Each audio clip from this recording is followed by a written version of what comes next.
दोस्तों, आज का वीडियो मैं शुरू करना चाहता हूं कुछ बातों का जिक्र करके, जिसमें सबसे इंपॉर्टेंट बात यह है कि कुछ लोग तो 21 साल में ग्रेजुएशन कंप्लीट कर लेते हैं, लेकिन अगले 10-20 साल तक उनके पास कोई जॉब नहीं होती। और मेरे कुछ दोस्त ऐसे भी हैं जिन्होंने शायद ग्रेजुएशन भी ना की हो, 10th पास या 10+2 ही हो, लेकिन आज उनके पास खूब सारा पैसा होगा।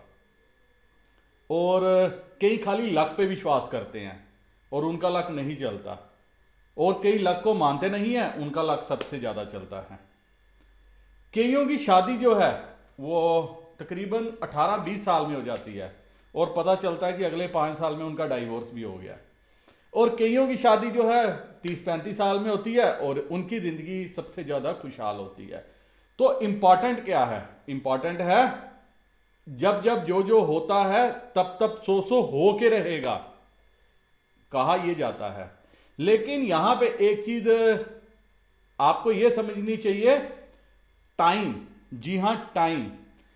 टाइम कभी किसी का खराब नहीं होता, और जब आपके पास जो चीज आनी होती है वो आके रहती है। लेकिन जिन्होंने ग्रेजुएशन करके अपना टाइम निकाला, उन्होंने क्या किया? उन्होंने सीखने की कोशिश नहीं की। इंपॉर्टेंट चीज इसमें यह है, उन्होंने कभी सीखने की कोशिश नहीं की। उनका काम था कि मैंने ग्रेजुएशन करनी है, उसके बाद जो भी अच्छी सी जॉब पकड़नी है, और वो जॉब के सहारे रहे और जॉब मिली नहीं क्योंकि टेक्निकल स्किल थी नहीं। अब वही हालत क्या हुआ, जो पढ़ा लिखा नहीं था उसके पास टेक्निकल स्किल थी। वो एक शायद दुकानदार भी आपका हो सकता है या कोई भी बिजनेसमैन हो सकता है। आप जिनके सक्सेस स्टोरीज पढ़ोगे वो यही कहते हैं, हमने तो पढ़ाई की नहीं, हमने पढ़ाई जो है बड़ी अर्ली छोड़ दी। तो लेकिन उनकी सैलरी देखो। आपको पता है गूगल का जो सीईओ, उसकी सैलरी कितनी है? He is an Indian. कितनी सैलरी है उसकी? साल में कितनी सैलरी वो घर लेके जाते हैं? वो तकरीबन 2,500 करोड़ से ज्यादा का उनका सैलरी पैकेज है। एक बार गूगल करके ही देख लो। और यही बात सत्य नेडेला पे भी लागू होती है, और यही बात बड़ी बड़ी कंपनियों के सीईओ जो जहां इंडियंस लीड कर रहे हैं स्पेशली, उन पे लागू होती है। और यही बात शादी में है कि इमेच्योरिटी में शादी हो जाती है जो बाद में तलाक में कन्वर्ट होती है, और जहां मेच्योरिटी आती है वहां पे फिर गृहस्थी चलाने की बात आती है।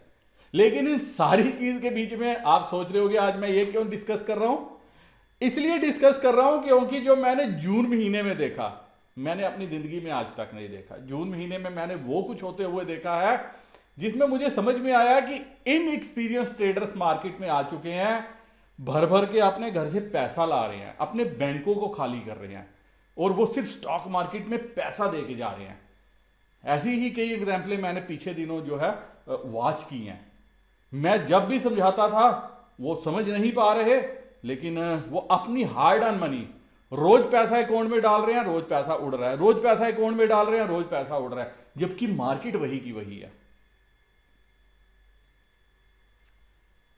इसका मतलब यह हुआ आपको सीखना चाहिए, आपको समझना चाहिए, ना कि अपनी हार्ड अर्न मनी उठा के आपको मार्केट में लगानी चाहिए। 1,000 रुपया देके वीडियो देखने की बात होगी तो शायद कोई भी आगे नहीं आता।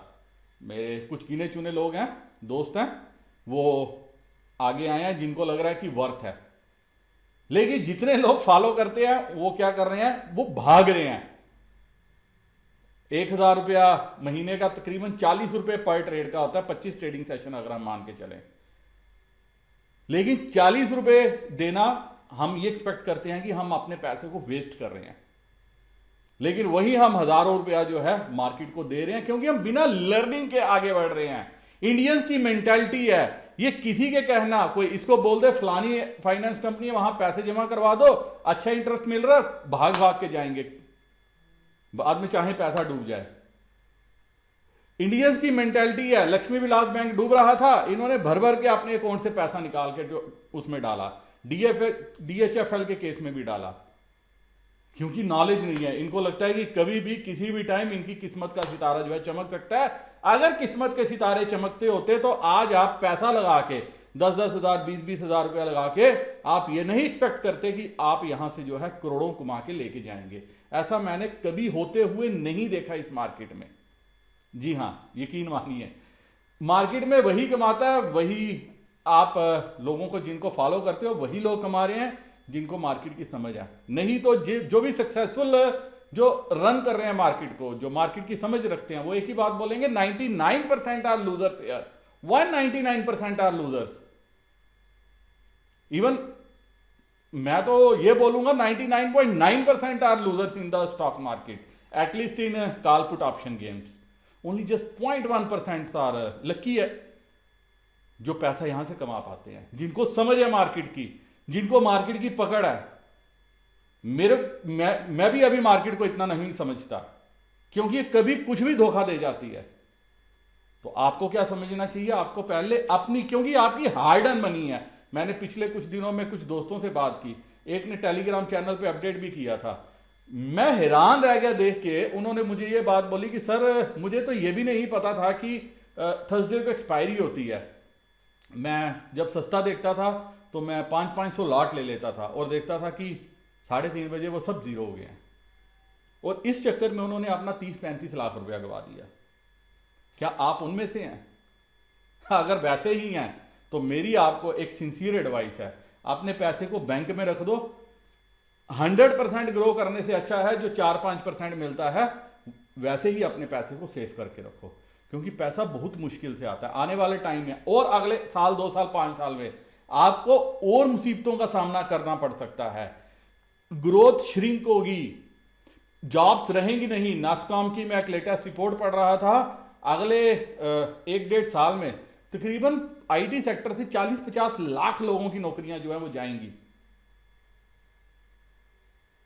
तो उस सारी केस में क्या चाहिए आपको? सर्वाइवल के लिए मनी चाहिए, और वो मनी कॉल पुट ऑप्शन खेल के नहीं आती। आप मेरा कोई भी वीडियो देख लो, मैं एनालिसिस करता हूं अपने उन दोस्तों के लिए जिनको समझ में आए और वो थोड़ा सा पैसा कमाएं। साथ ही मैं एक बात और बोलता हूं, रोज ट्रेड लेना जरूरी नहीं है, मार्केट को समझना जरूरी है। अगर समझ जाओगे तो पैसा बना जाओगे, और अगर रोज ट्रेड लेने के चक्कर में होगे तो ये मार्केट आपको कभी भी पैसा लेके नहीं जाने देगी। आप बोलो तो मैं, आप अपना एड्रेस मैसेज करो, मैं आपको अपने खून से लिख के भेज दूंगा, क्योंकि मैंने इस मार्केट को इतना क्लोजली देखा है, इतना टाइम मैंने इस मार्केट को दिया है।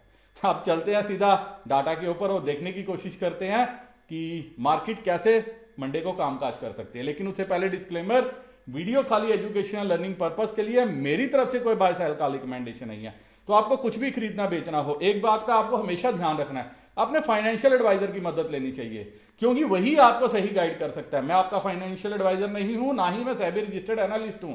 अपने अनुभव के आधार पे वीडियो खाली एजुकेशनल पर्पस के लिए बनाता हूं, और ये देखने के लिए बनाता हूं कि कल मार्केट कैसे कामकाज कर सकती है या अगले दिन मार्केट कैसे कामकाज कर सकती है। तो इसीलिए आपको होने वाले प्रॉफिट लॉस के लिए मैं या मेरा चैनल किसी भी तरह से जिम्मेवार नहीं है। मेरे वह दोस्त जो एंजल ब्रोकिंग 5 पैसा, अपस्टॉक या SAS साउथ एशियन स्टॉक्स के साथ, क्योंकि साउथ एशियन स्टॉक्स ऐसा है जो अभी नेस्ट सर्विस प्रोवाइड कर रहा है, और अगर आप डेली ट्रेडर हैं, मार्केट में ट्रेड करना है, सर्वाइव करना है, तो आपको नेस्ट ट्रेडर पे कामकाज करना चाहिए, सीखना चाहिए नेस्ट ट्रेडर है क्या। अगर SAS के साथ स्टॉक अकाउंट ओपन करना है तो मैंने डिस्क्रिप्शन में सबका लिंक दिया है, लिंक को क्लिक करके अकाउंट ओपन कर लीजिए और एक बार अपनी अकाउंट डिटेल जरूर मेरे साथ भी शेयर कर लेना। अब चलते हैं सीधा एनालिसिस के ऊपर और देखने की कोशिश करते हैं कि मार्केट कैसे कामकाज करेगी। तो दोस्तों अब डिस्क्लेमर भी हो गया और अकाउंट ओपनिंग के लिए लिंक भी हो गया। अब चलते हैं सीधा डाटा के ऊपर। रिटेलर हमारे कहीं ना कहीं बुलिश पोजीशन लेके गया, बुलिश कम मिक्स बोलेंगे। स्टॉक फ्यूचर खरीदे हैं, यहाँ पे तेज़ी की है, यहाँ पे तेज़ी की है, बट सामने से इंडेक्स फ्यूचर और कॉल बेची हैं। और FII ये भी मिक्स पोजीशन बोलेंगे, लेकिन पोजीशन इतनी बड़ी नहीं है। प्रॉस भी मिक्स व्यू, पुट ली है, कॉल खरीदी है, साथ में इंडेक्स फ्यूचर भी खरीदा है, स्टॉक फ्यूचर भी खरीदा है। ये जो इंडेक्स फ्यूचर इनका हरियाली में आया है, ये कोई इनकी मंथली एक्सपायरी को लेके स्ट्रैटेजी होगी। ये आने वाले 1-2 दिनों में हम देखने की कोशिश करेंगे कि क्या इन्होंने कोई मार्केट को गिराने के लिए ऊपर से कोई ये पोजीशन बनाई है या ये यहाँ से ऊपर लेना चाहते हैं। ये भी 1 आध दिन में क्लियर हो जाएगा। और DII जैसे हम देखते ही हैं, इनका तेज़ी की पोजीशन बोलेंगे, लेकिन इनका भी व्यू जो है मैं मिक्स ही मान के चलूँगा, क्योंकि यहाँ भी स्टॉक फ्यूचर बेचा है, इंडेक्स पुट बेची है, साथ में इंडेक्स फ्यूचर खरीदा है। अब नेट डाटा क्या बोलता है, एक बार चलते हैं नेट डाटा के ऊपर। रिटेलर नंबर बढ़ा दिया इन्होंने इंडेक्स सेलिंग में, आप देखिए कंटिन्यूस बढ़ रहा है। 316 कंट्रैक्ट, 2441 कंट्रैक्ट, 8000 कंट्रैक्ट में इनका नंबर पहुंच गया है। और DII शॉर्ट थे, थोड़ा नंबर कम हो गया, 35,000 कंट्रैक्ट।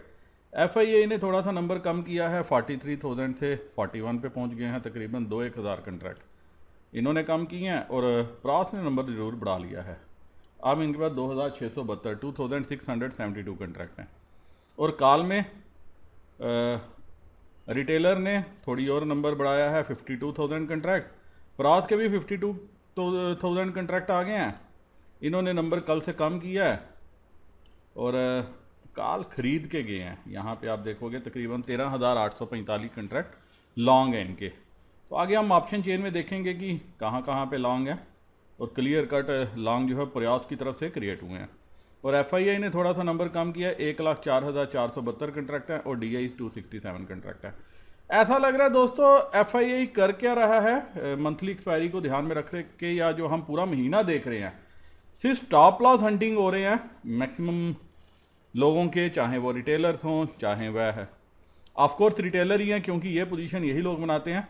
आप देखिए कि इससे ये लगता है कि सुबह जब डिप आया रिटेलर काल में थे, और जब इन्होंने काल छोड़ी नीचे पे कि अब हर तरफ से नेगेटिव वो आ गया है, इन लोगों ने वहाँ पे अपनी काल बुक करी और फिर वापस जो है वहाँ से मार्केट को ऊपर खींच लिया, और 43,000 कंट्रैक्ट इनके थे, तो 40 इन्होंने, जी हाँ, तो वहाँ से फिर मार्केट को उल्टा घुमा लिया ताकि इनको न ज़्यादा फर्क पड़े ना, बड़े प्लेयर्स को। इनका नंबर इंटैक्ट है, और कहीं ना कहीं लॉस जो है वो क्लाइंट को लेना पड़ रहा है। ऐसा जो है डाटा में छुपा हुआ नज़र में आ रहा है कि ये लोग जो है एक बड़ी प्लानिंग कर रहे हैं, जो नीचे आता है फिर ये ऊपर लेके जाते हैं, ताकि ये रिटेलर को ये विश्वास दिलाने में कामयाब हो जाएं कि मार्केट अभी कमज़ोर नहीं है, और जब कभी नेक्स्ट डिप आए तो वहाँ पे ये लोग क्या करें, जो भी इनका प्री प्लानिंग होगी वहाँ से ये मार्केट को एक फ्री फॉल दें। ऐसा जो है एक धारणा मुझे समझ में आ रही है, और इस धारणा के पीछे एक लॉजिक ये भी है, जब निफ्टी ने 12,400 का लेवल हिट किया था, जब ये ऑल टाइम हाई था, यहाँ पे मार्केट जो है 400 पॉइंट में बड़ा गेम खेल रही थी। ये 12,000 आती थी तब लगता था, फिर 400 तक ये ऊपर आती थी, फिर यहाँ पे शॉर्ट क्रिएट होते थे, 12,000 आती थी, फिर ये यहाँ से यहाँ पे आती थी, और कम से कम 3 महीने ये प्रोसेस चलता रहा। 3 महीने में सब बुलिश हो गए। इवन इनफैक्ट एक बार ऐसा भी आया कि मैं इस लेवल पे बीरिश पोजीशन क्रिएट करता था, और मैं भी उस लेवल पे आके बुलिश हो गया जब नेक्स्ट टाइम 12,400 हिट किया कि भाई अब मार्केट नीचे नहीं जाने वाली, अब ऊपर के लेवल ओपन होंगे। और फिर यहाँ से एक जो है लोअर सर्किट का दौर ऐसा शुरू हुआ कि जो इन्होंने बहुत तेज़ी से वो गेम घुमाई। क्या ये उस गेम के प्लान का हिस्सा है? ये शायद आने वाले दिनों में देखने को मिलेगा, क्योंकि अभी जितने भी टेक्निकल एनालिस्ट हैं, जितने भी चार्टिस्ट हैं, वो सभी मार्केट को लेके 18 से लेके 18,000 तक का व्यू दे रहे हैं। तो ये एक जो है अलार्म की सिचुएशन है। वैसे भी अगर US मार्केट एक आध दिन में ठीक हो जानी चाहिए, अगर ये गिरावट इनकी गहराती है, थोड़ा नीचे जाती है, तो हम भी एक बार के लिए डिप लेके फिर वहाँ से ऊपर आने की कोशिश करेंगे। लेकिन मंथली एक्सपायरी है, तो ऐसा लग रहा है कि FII चाहता है कि मंथली एक्सपायरी जो है वो ऊपर के लेवल पे कटे, जो अभी तक देखने में आ रहा है। लेकिन मंडे को एक बार पोजीशन क्लियर हो गई कि क्या मार्केट ऊपर से नीचे आती है और नीचे से ऊपर आने की चेष्टा करती है, आती है तो क्या फुल रिकवरी दिखाती है जैसे इसने फ्राइडे को दिखाया। तो ये चीज़ काफ़ी इंटरेस्टिंग होगी और इस पर आपको स्पेशली नज़र रखनी चाहिए।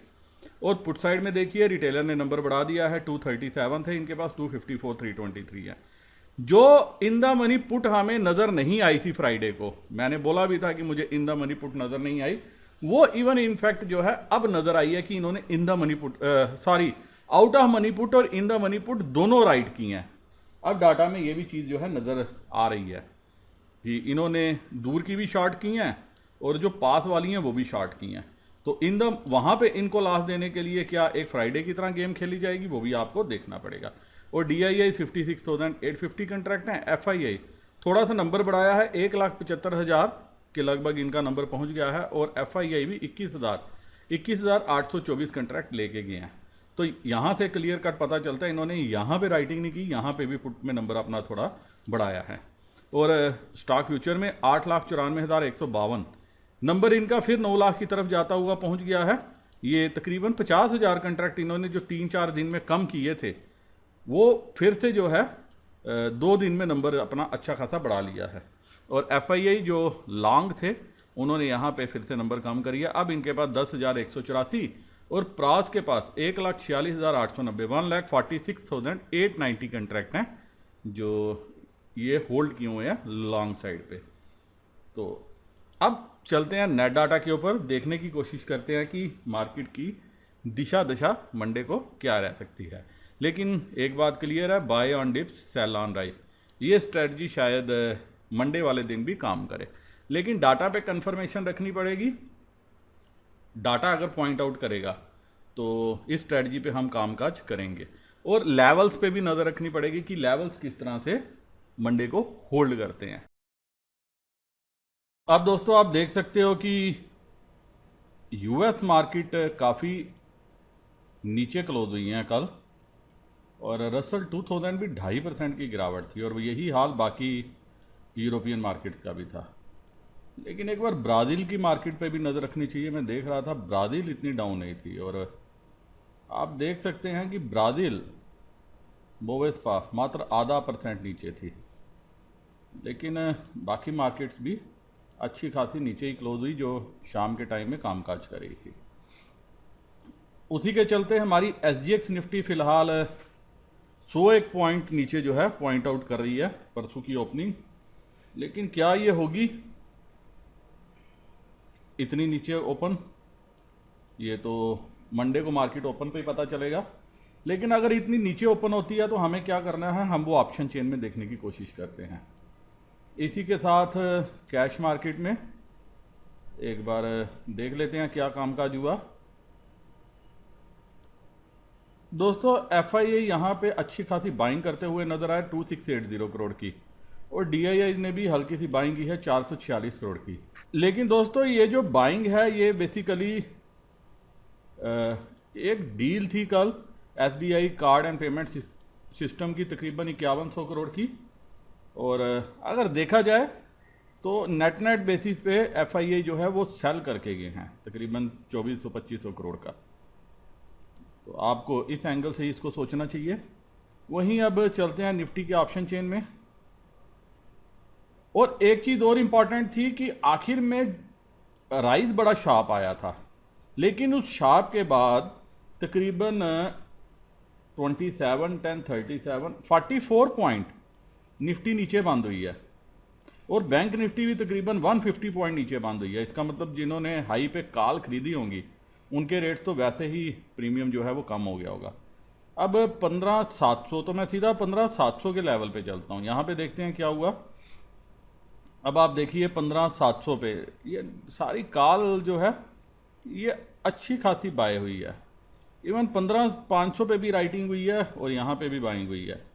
तो 15,500 पे ये बाइंग किसकी तरफ से हुई है, मैं ऐसा मान के चल सकता हूँ हमारे प्रास की तरफ से है, क्योंकि नेट लॉन्ग प्रास लेके गए हैं कॉल में, और पुट साइड में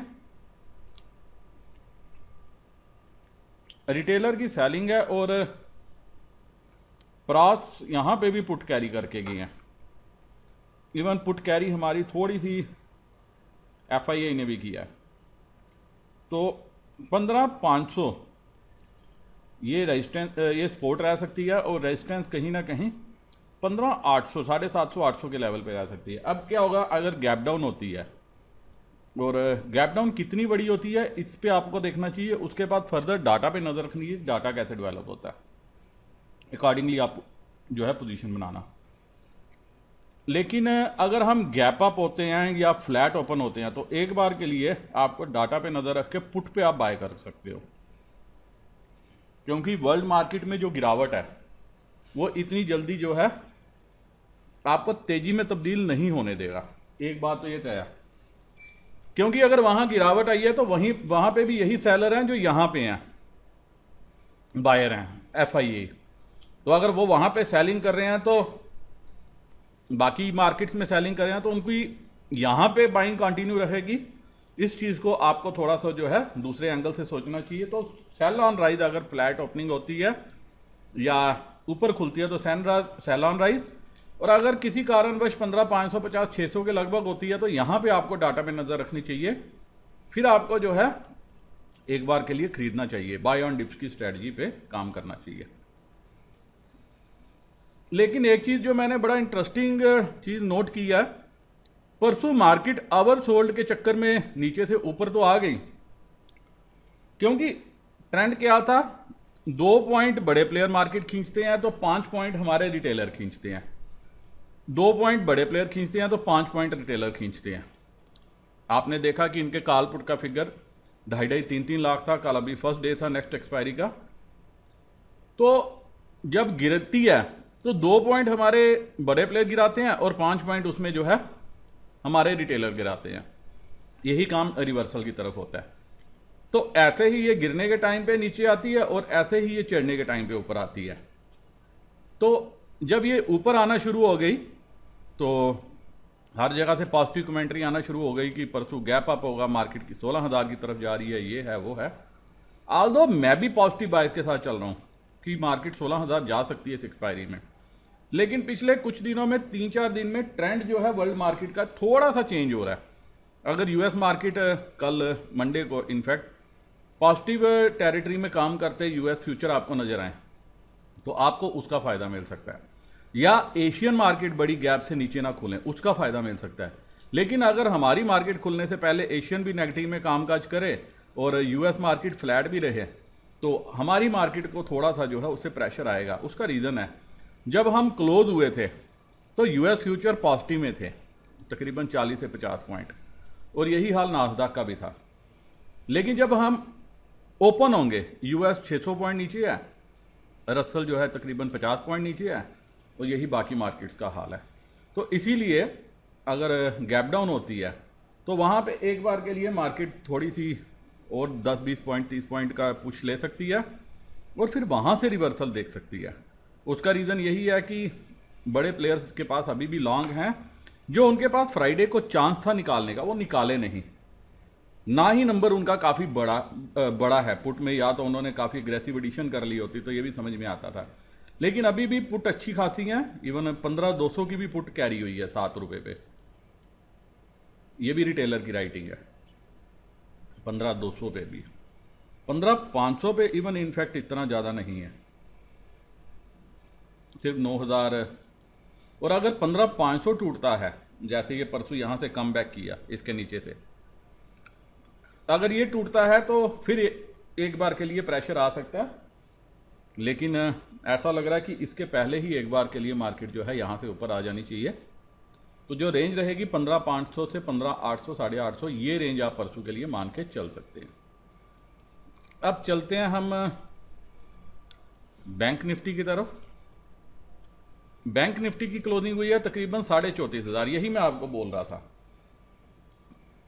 34,700 पे जो है, इनफैक्ट 727 पे ये फ्यूचर ट्रेड कर रहे थे और यही स्पॉट का लेवल था, अंतर बहुत कम था। लेकिन अगर आप देखोगे तो ये तकरीबन 150 पॉइंट्स जो है ऊपर से नीचे की तरफ बंद हुई है। तो इतना नुकसान तो पहले ही कॉल बायर को हो गया। फिर भी 34,500 के लेवल पे हम चलते हैं, देखते हैं यहाँ पे क्या हुआ है। 34,500 यहाँ पे भी दोस्तों आप देख सकते हो 34,000 पे कॉल बाय हुई है। 100, 200, 300, 400, 500 यहाँ हर लेवल पे कॉल बाइंग हुई है और मार्केट की क्लोजिंग इनफैक्ट इसके ऊपर हुई है। अब इसके ऊपर आनी तो चाहिए नहीं थी, लेकिन आई भी है और क्लोज भी हुई है। और कॉल आपने क्लियर कट देखा, हमारे रिटेलर्स की तरफ से ज़्यादा बाइंग, प्रॉस की तरफ से ज़्यादा बाइंग है, रिटेलर्स की तरफ से राइटिंग है। तो ऐसा लग रहा है कि ये 34,000 की कॉल भी जो है ये रिटेलर्स ही राइट करके गए हैं। लेकिन जैसा आपने देखा कि रिटेलर बड़ी जल्दी जो है वो ट्रेंड चेंज कर रहा है, और जिस हिसाब से मार्केट ने कम बैक दिया उसको लग रहा है मार्केट शायद तेज है। तो परसों भी आप एक बार के लिए देखोगे कि खुलते ही कॉल की तरफ पहले इंटरेस्ट बढ़ेगा अगर गैप डाउन होती है, और गैप अप हुई तो फिर पुट की तरफ बढ़ेगा, और अगर फ्लैट होती है तो तब भी ऑफ कोर्स रिटेलर पुट ही खरीदेगा। उस केस में क्या है, अब 34,000 के लेवल पे आप सपोर्ट मान के चल सकते हो, और रेजिस्टेंस 35,500 पे मान के 35,000 पे मान के चल सकते हो, जहाँ पे 48,000 कंट्रैक्ट हैं। लेकिन यहाँ पे भी ये सारी जो है कॉल हमारे रिटेलर ने बेची है। इनफैक्ट अगर रिटेलर ने अगर सारी कॉल कवर कर ली होती और ये नेट बाय में आ जाता तो मार्केट जो है नीचे की तरफ आने का दम रखती थी। लेकिन अभी भी मेरा बाय यही होगा, अगर मुझे यहाँ पे भी गैप अप मिलता है 35-34,800, क्योंकि परसों आपने देखा कल आपने देखा यहाँ से मार्केट नीचे की तरफ काफ़ी अच्छी आई थी इस लेवल, तो ऊपर की तरफ से सप्लाई आई थी। तो मैं एक बार मान के चल सकता हूँ यहाँ पे फिर से एक बार सप्लाई दी जाएगी और मार्केट को नीचे की तरफ जो है धकेला जा सकता है। उस केस में हम क्या करेंगे, वेट करेंगे, वॉच करेंगे, जैसे हमने कल भी किया था, और हमें नीचे के लेवल पे अगर कंफर्ट आता है तो एक बार के लिए हम बाय करके चलेंगे। इस चीज़ को ध्यान में रखते हुए कि रिटेल प्राइस जो है हमारे लॉन्ग साइड में है, और अभी भी FII के पास अच्छे खासे जो है लॉन्ग्स हैं कॉल में। तो जो ब्रॉडर रेंज है वो 34,000 से लेके 35,000 ये रह सकती है। तो इस लेवल के आसपास कहीं ना कहीं मैं बाय करूंगा और यहाँ पे मैं सेल करने की कोशिश करूंगा, जिसको अगर हम ट्रांसलेट करें तो इस लेवल के आसपास मैं कॉल बाय करूंगा और इस लेवल के आसपास कहीं ना कहीं मैं पुट बाय करूंगा। और इनफैक्ट आप देखो कि दोनों तरफ आपको जो है लाल निशानी है, तो दोनों तरफ पे प्रीमियम मीट हुआ है। तो राइटर्स की चांदी हो गई और बाकी जो कॉल पुट खेलने वाले हैं उनको नुकसान होगा। तो उम्मीद है दोस्तों आपको जो है इस वीडियो के बेसिस पे मंडे को ट्रेड लेने में सहायता मिले और प्रॉफिट भी देखने को मिले। वीडियो ख़त्म करने चाहता हूँ, इजाज़त, नमस्कार, जय हिंद। इसी के साथ दोस्तों ये वीडियो मैं यहीं ख़त्म करने की इजाज़त चाहता हूँ। उम्मीद करता हूँ कि इस एनालिसिस के बेसिस पे आपको मंडे को कुछ ट्रेड लेने में मदद मिले और आप ढेर सारा मुनाफिक प्रॉफिट जो है वो अपने घर लेके जाओ। वीडियो करता हूँ ख़त्म, नमस्कार, जय हिंद।